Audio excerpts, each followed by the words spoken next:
and have a good day, everybody. It's my pleasure to moderate the panel session after the first block. Thank you, and thanks to all the presenters, Professor Čoka from Sopron, Professor Emeš from Prague, and Dr. Schwarz from Zvolen. It was very interesting for me to listen to the new information on climate change related damage to forests and some other related issues. It's interesting for me because I had taken part some 26 years ago in the first scientific conference on climate change and its impact on forests, which was held at the Technical University in Zvolen in 1995. And so many things have happened since then. At that time, there were no mobile phones. There were not many technologies available that are available now.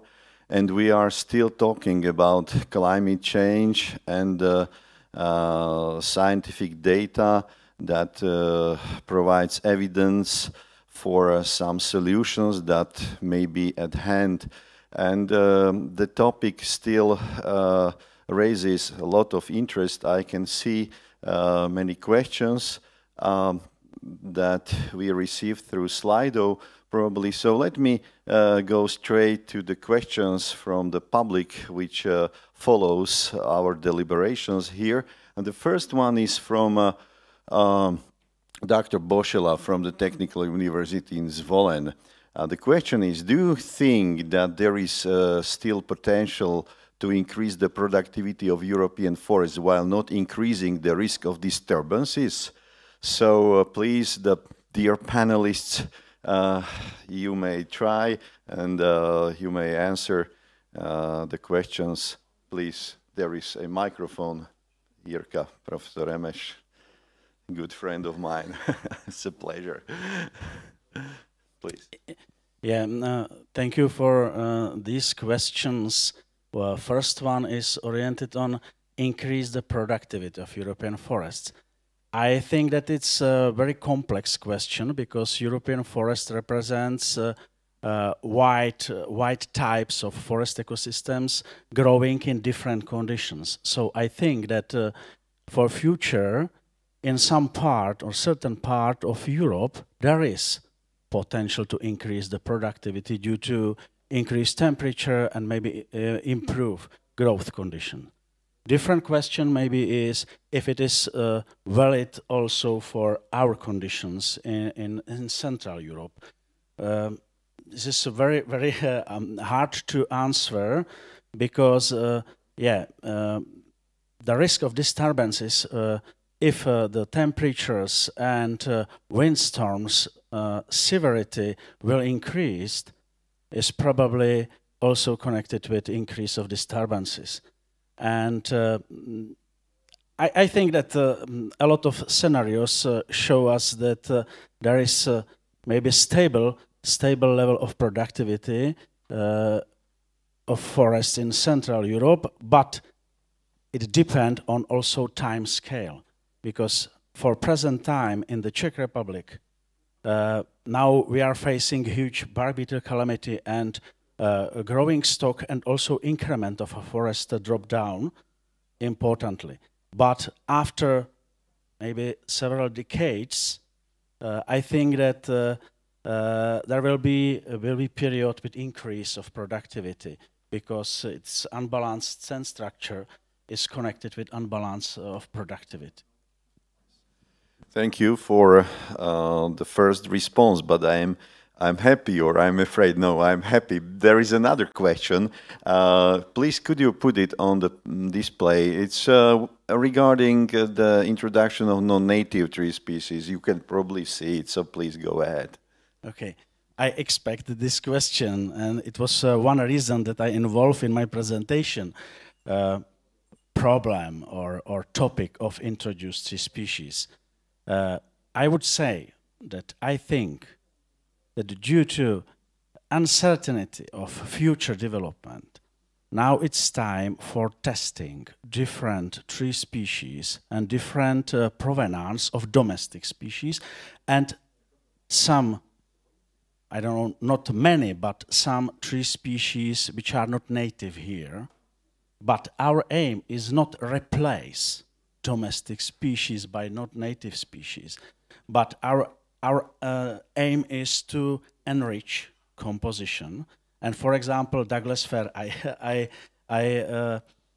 shown Douglas fir because we had some research projects in our country oriented on evaluation and perspectives of Douglas fir in Czech forests, and I think that our aim is to cultivate only as a mixture species with a relatively low proportion in altitudes where Norway spruce now is dying, and we try to make a new composition of our forest with certain percent of also conifer species due to productivity and also for economic point of view.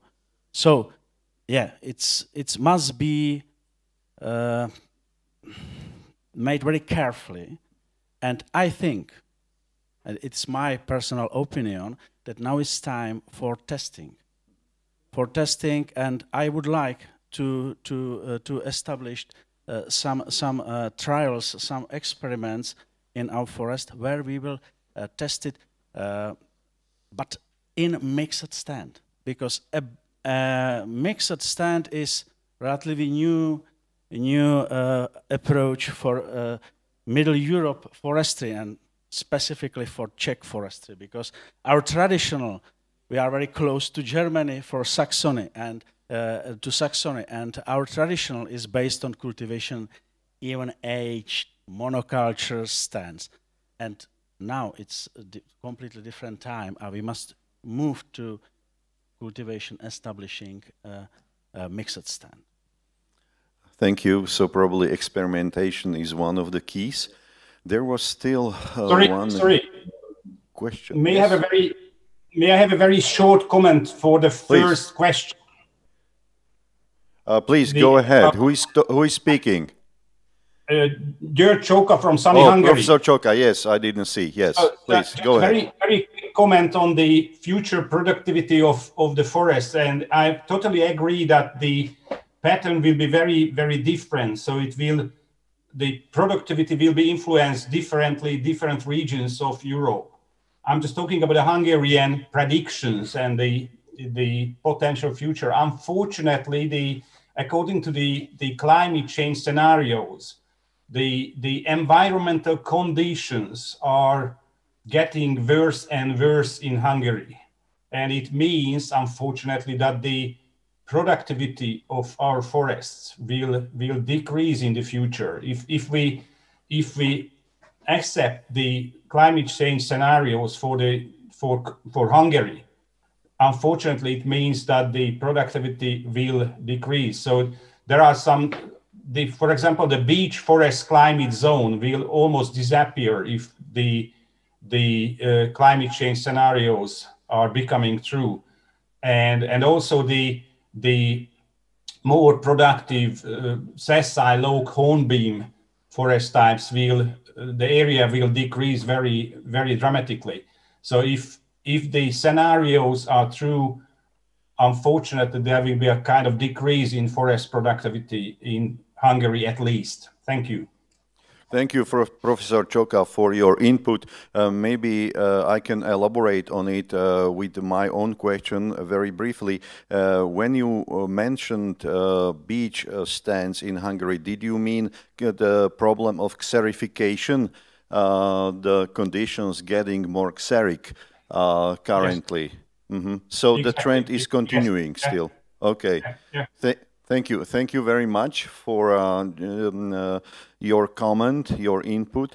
There was still another question for Professor Remes with regard to bioproduction. I saw it on the panel, but it probably disappeared by now, and you addressed it already, basically, in terms of bioproduction and the productivity of forests.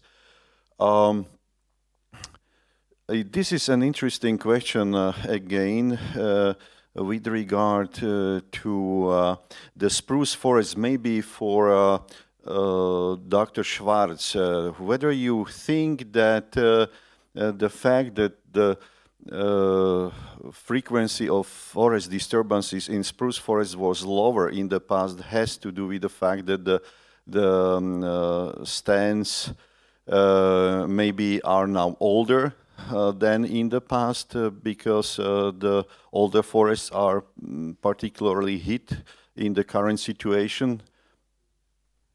I think recently it was the case, but now spruce forests are not very old, I think, because the majority of old forests is dead now. Mm-hmm. After 20 years of disturbances, we have not many old spruce forests in Slovakia remaining. Mm-hmm. Mm-hmm. Thank you. That was another question from Dr. Boschela. So please, if you can put the questions again on the panel. Yes, the first question from Peter Odor. For all presenters, what is your opinion about the deadwood management in managed forests in the future? Please, Professor Emes or Dr. Schwarz or Professor Csoka. Yes, he raised his hand. Please go ahead this time. The first, Professor Csoka. We cannot hear you. Sorry, I'm muted. So it's a very good question, and it's this subject somehow very close to my heart, I would say. And the answer for this question that we have quite strongly differentiate between the conifer and the broadleaf stands. I'm telling you my personal opinion, and so of course the deadwood, particularly the fresh deadwood, can be very dangerous in conifer stands, spruce stands. But the situation is quite different in broadleaf stands, in beech stands and oak stands, at least in Hungary. The presence of deadwood, even the fresh deadwood, doesn't seem to cause any trouble. So I think that not causing any trouble, it's probably more beneficial than risky. So there are many very fine publications telling that the veteran dying, rotting trees are somehow harbors for native enemies of insects and also necessary providing necessary microhabitats for insectivores, birds, and so on and so on. So I think in hardwood forests, oak stands and beech stands, the presence of deadwood, both logs on the ground and also snags with hollows, are more beneficial than risky. And somehow we have to change the paradigm concerning this question, because for a very long time it was a kind of strategy to remove the deadwood from oak and beech stands almost totally, and it's certainly more harmful than beneficial. Thanks. And Professor Csoka, you mean by the benefits, or the benefits for biodiversity, or also benefits for example, making the microclimate more moderate without high extremes? Because sometimes we can observe even on logged sites that if debarked logs are left on the surface, very often the seedlings are growing next, not on the log, which is the case sometimes also, but next to the logs, because probably of the shade, of the microclimate. Is that the case? Yeah, you are absolutely right. That is the Of the logs. benevolent characters of Deadwood are very, very complicated and complex. So we could list the positive effects for a long time. So retaining the water, providing substrate for seedlings, and so on and so on. And so my personal opinion is it's very, very important not to divide biodiversity and forest health. This is very, very important thing, that the biodiversity is basically a major part of the forest health. So just let's go back to the insectivorous birds. And a recent study, what we did in here in the Matre Mountain, proved that the places where we put our artificial nesting boxes for insectivorous birds, the oak regeneration is much richer, much more healthy seedlings can be found in the places where the artificial nest boxes are.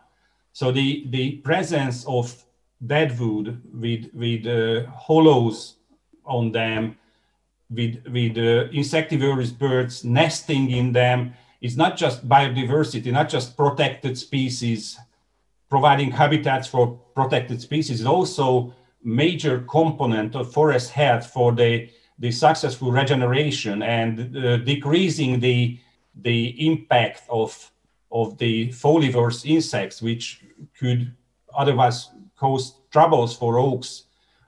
So we have to keep it together. So consider it from various angles. Yes, thank you, thank you. Absolutely. Thank you, Professor. Thank you. Professor Remes actually also wanted to comment on that, please. Yeah, I would say that I completely agree what was mentioned now, because deadwood is absolutely crucial element for biodiversity of certain organisms, specifically for saproxylic insects. And now we have some project how to develop integrated management to integrate also deadwood into forest management, also in commercial forest, not only in protective forest, because protective forest can play very important role as a hotspot, but we need to extend biodiversity to the other forest stand. And in our country now we are discussing about ecosystem services of forest stand, and forest owners are looking forward to this extra money. And I think it must be combined with concrete operation and measures oriented on really increase of, for example, biodiversity. And I think that it's a very important issue for today, also in commercial forest. Czech Republic is a country where we have very low proportion of deadwood in a commercial forest. So I think it's one important task for us. This is an interesting issue that you have mentioned, Professor, that, you know, it's all right. I think it's very logical that forest owners, the managers, they are waiting for money to ensure these steps and maybe measures. But the other side of the coin is that it's also for